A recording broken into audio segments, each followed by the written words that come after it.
Hello Gemini Gemini यानी मिथुन राशि में सुरेश को ट्रिपल एस हिंदी टैरो से। तो आज हम जेमिनाई यानी मिथुन राशि के लिए सिंगल्स की जनरल लव रीडिंग करेंगे। जो सिंगल हैं, विडो या विडोवर रहे हैं या डाइवोर्स ही रहे हैं, रीजन चाहे कोई भी रहा है लेकिन अपने आप को सिंगल मानते हैं, ये रीडिंग सिर्फ और सिर्फ उनके लिए है। जनरल है, जनरल होने के कारण आप पर मैच हो भी सकती है, नहीं भी हो सकती। जिस पर जितनी मैच होती है प्लीज आप एक्सेप्ट कर सकते हैं। सनसाइन, मूनसाइन या नाम राशि जिसके साथ जुड़ना चाहिए, अटैचमेंट फील होती है, जुड़ाव महसूस होता है, उसी के साथ आप इसे देख सकते हैं। और अगर पर्सनल रीडिंग चाहते हैं तो नीचे डिस्क्रिप्शन बॉक्स में डिटेल्स दी गई है, वहां जाकर चेक कीजिएगा। कोई भी कंफ्यूजन, कोई भी डाउट होने पर व्हाट्सएप मैसेज के जरिए आप इसे क्लियर कर सकते हैं। और ये रीडिंग जो है 7 से लेकर 14 दिसंबर 2025 तक के लिए वीकली यानी साप्ताहिक रीडिंग रहेगी। इसमें सबसे पहले हम आपकी ओवरऑल एनर्जी देखेंगे। लव रिलेशनशिप एरिया को लेकर आपकी करंट एनर्जी क्या है। फिर देखेंगे कि कोई नया बंदा या बंदी इन दिनों आपकी लाइफ में आ रहा है तो नए पार्टनर के रूप में एनर्जी क्या रहेगी। और किसी पास्ट पर्सन से डील कर रहे थे, अटैचमेंट या जुड़ा हुआ महसूस कर रहे थे, तो पास्ट पर्सन के रूप में आपकी उसकी एनर्जी क्या रहेगी। और लास्ट में हम गाइडेंस देखेंगे। तो चलिए देख लेते हैं। जेमिनाई यानी मिथुन राशि लव रिलेशनशिप एरिया को लेकर जो सिंगल्स है वो फिलहाल के लिए उनकी जो एनर्जी है, जो करंट एनर्जी है वो क्या है। करंट एनर्जी क्या है, सिंगल्स के लिए करंट एनर्जी क्या है।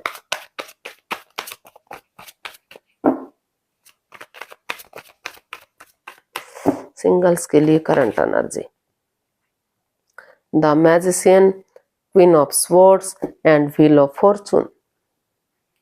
तो आपकी जो करंट एनर्जी है वो बता रही है कि जिस चीज को लेकर आप डिटैच रहते थे, कोल्ड रहते थे, माइंड गेम खेलना या मैनिपुलेट करना, चीटिंग करना, हेरा फेरी, धोखाधड़ी करना, वो आप किसी और के प्रति महसूस कर रहे थे या फिर आप महसूस कर रहे थे, तो उन चीजों से उभरने की कोशिश कर रहे हैं। आपको महसूस हो रहा है कि ऑनेस्टी, ईमानदारी और लॉयल्टी के साथ आप अटैचमेंट फील करेंगे, जुड़ा हुआ महसूस करेंगे, क्लियरिटी लाएंगे, क्लियर कट कम्युनिकेशन करेंगे, खुलकर बातें करेंगे, तो बिना माइंड गेम खेले, बिना मैनिपुलेट करे, बिना चीटिंग, हेरा फेरी, धोखाधड़ी के एक नई बिगनिंग, एक नई शुरुआत करेंगे। तो लक आपका साथ देगा, भाग्य आपका साथ देगा, अपॉर्चुनिटी आपको मिल रही है।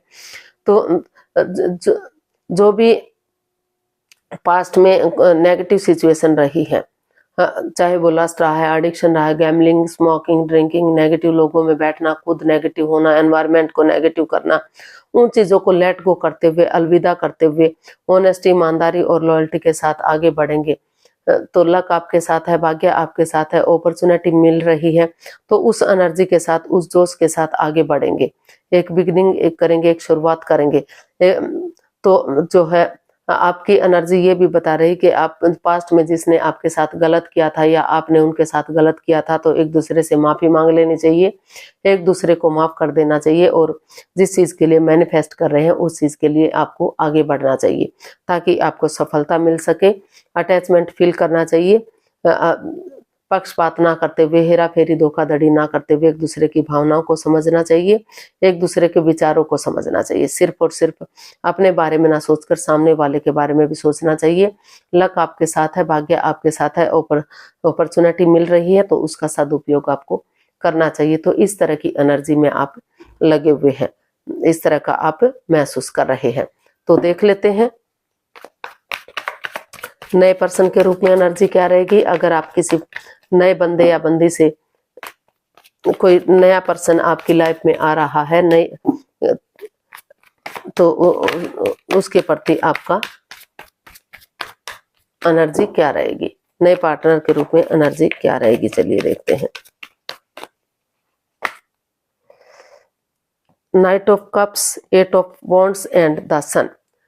तो नए पर्सन के रूप में एनर्जी बता रही है कि कोई नया बंदा या बंदी आपकी लाइफ में आ रहा है। जस्ट चाहे वो एक बिगिनिंग है, एक शुरुआत है, रिंग सेरेमनी या एंगेजमेंट हो सकती है। और वो पहले ये भी चाहता है कि उन्हें पहले कम्युनिकेशन करना चाहिए। मतलब या तो आप उसकी तरफ टू ट्रेवल करने का सोच रहे हैं या तो वो आपकी तरफ टू ट्रेवल करना चाह रहा है।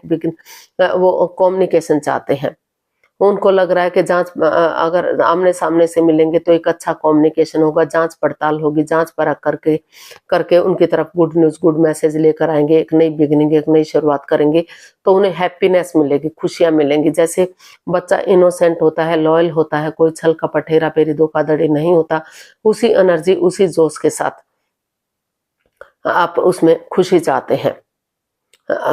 तो मतलब तो वो बिल्कुल मतलब इस तरह का एक बच्चे की तरह उसके इमोशंस हो सकते हैं, एक बच्चे की तरह वो खुशी देने वाला हो सकता है। तो आप बहुत जल्दी एंट्री कर सकता है अगर आप कम्युनिकेशन करेंगे, बातें करेंगे, तो चाहे वो एक जस्ट कह सकते हैं कि रिंग सेरेमनी या एंगेजमेंट हो, शादी विवाह में थोड़ा सा देरी लग जाए, समय लग जाए, वक्त लग जाए, जांच पड़ताल करके आप सब कुछ करें, लेकिन एक अच्छी शुरुआत, एक अच्छी बिगिनिंग होती दिखाई दे रही है और आगे जाकर शादी विवाह भी हो सकता है, खुशियां आ सकती हैं। काफी इमोशनल, या तो आप काफी इमोशनल है या सामने वाला काफी इमोशनल हो सकता है, बच्चे वाली एनर्जी हो सकती है, यानी कि खुशी खुशी रहने वाला वो बंदा या बंदी हो सकता है। तो इस तरह का जो है नया पर्सन आपकी लाइफ में आ रहा है या फिर आप जाने की कोशिश कर रहे हैं। तो काफी घर बनना, घर बसना, स्टेबिलिटी, खुशहाली, नेम और फेम हो सकता है, चेयरफुल ये रिश्ता हो सकता है, स्टेबिलिटी इस रिश्ते में आ सकती है, जो भी परेशानियां रही है उनका छटना हो सकता है। देख लेते हैं अगर किसी पास्ट पर्सन से आप डील कर रहे थे, अटैचमेंट या जुड़ा हुआ महसूस कर रहे थे, तो पास्ट पर्सन की एनर्जी क्या रहेगी।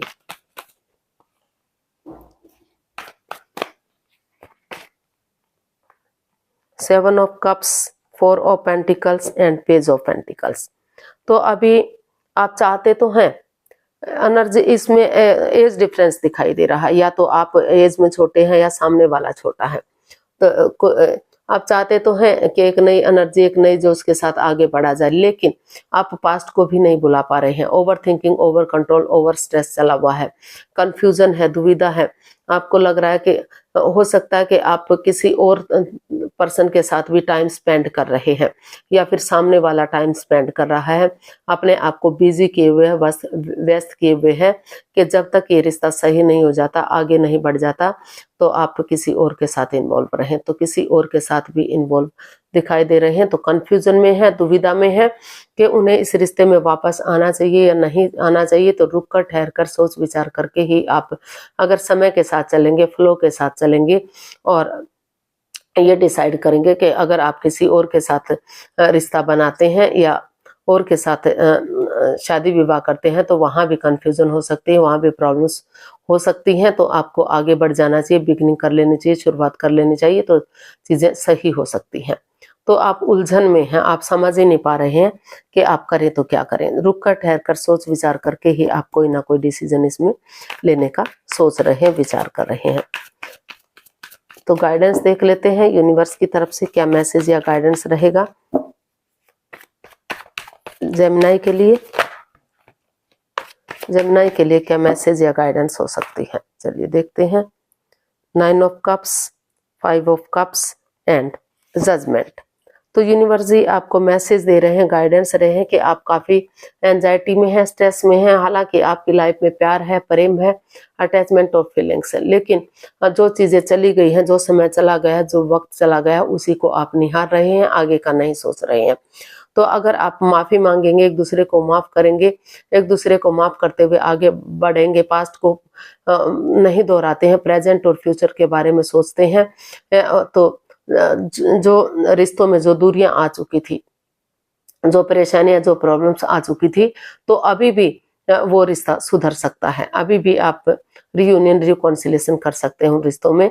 जो विडो या विडोवर या डाइवोर्स ही रहे हैं, तो उन चीजों को अभी भी सुधारा जा सकता है। या फिर जो लव रिलेशनशिप में थे और शादी विवाह से पहले ही अलग हो गए थे, परेशानियां, प्रॉब्लम चली हुई थी, तो अगर आप नजरें घुमाएंगे, किसी की हेल्प लेंगे, मदद लेंगे, तो अभी भी आपकी दिली तमन्ना पूरी हो सकती है, मनोकामना पूरी हो सकती है। ये तभी पॉसिबल है कि जब आप पास्ट को नहीं दोहराएंगे, प्रेजेंट और फ्यूचर के बारे में सोचेंगे, एक दूसरे को गले से लगाएंगे, ताकि लटकी हुई विशेष, अटकी हुई विशेष पूरी हो सके और आपको खुशहाली मिल सके। तो ये तभी पॉसिबल है जब आप पास्ट को बुलाकर प्रेजेंट और फ्यूचर के साथ आगे बढ़ेंगे। तो आज के लिए इतना ही, फिर नई वीडियो के साथ मिलते हैं।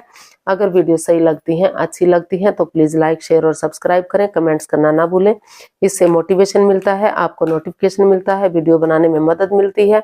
तो जल्दी मिलते हैं नई वीडियो के साथ, तब तक के लिए हैप्पी रहें, खुश रहें, आबाद रहें। नमस्ते, थैंक यू सो मच।